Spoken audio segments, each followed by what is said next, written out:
Okay, இப்போ நம்ம லடாக்கில் அந்த மஸ்கோ வேலி அப்படின்ற ஒரு இடத்துல இருக்க எதுக்கு டென்ட் அடிச்சு தூங்கினேன். இங்கே சார்ஜ் போட வந்தேன். இங்கே அப்புறம் எப்படி சொல்கிறது, இங்கே ப்ரௌன் பியர் இதெல்லாம் இருக்குதுன்னு தெரியும்.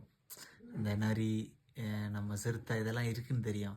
ஆனால் இங்கே அடிக்கடி வரும், வீட்டுக்கெலாம் வரும் அப்படின்னு சொல்லிட்டு இப்போ இங்கே இருக்கிறவங்க ஃபுல்லாக எனக்கு வீடியோ காமிச்சாங்களே. எனக்கு கொஞ்சம் பயமாயிடுச்சு.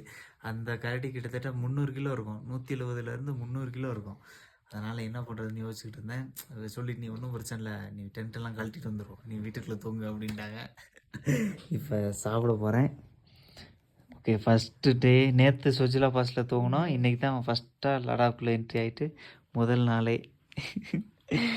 பரவாயில்ல, நமக்கு எல்லாம் நல்லபடியாகவே நடக்குது. இன்னொன்று, அந்த வீடியோலாம் பார்த்ததுலேருந்து பயமாயிடுச்சு எனக்கு கரடினா ரொம்ப பயம். அந்த ஜாக்கை போட்டு பரண்டி எடுக்கும்ல, அதை பார்த்ததுலேருந்து எனக்கு ரொம்ப பயம். இன்னைக்கு டென்ட்டெல்லாம் பிச் பண்ணி முடிச்சிட்டேன். 3 மணி 4 மணி நேரம் தூங்கிட்டேன். திருப்பி அதை பேத்து எடுத்துகிட்டு வந்து திருப்பி இங்கே தூங்கலான் இருக்கேன். ஓகே, இப்போ சாப்பிட்லாம். டடான். ஓகே, முள்ளங்கி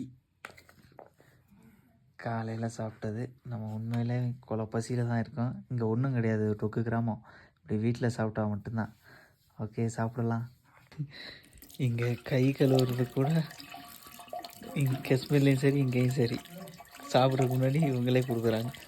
நன்றி.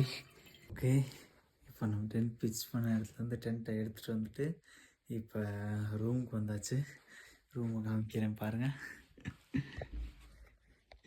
அங்கே மத்தியானம் குளிரில் தூங்கினேன் 2-3 மணியை போல், 3-4 மணியை போல். இப்போ இது இங்கே வந்து தூங்க போகிறேன். ஓகே, தூங்கலாம்.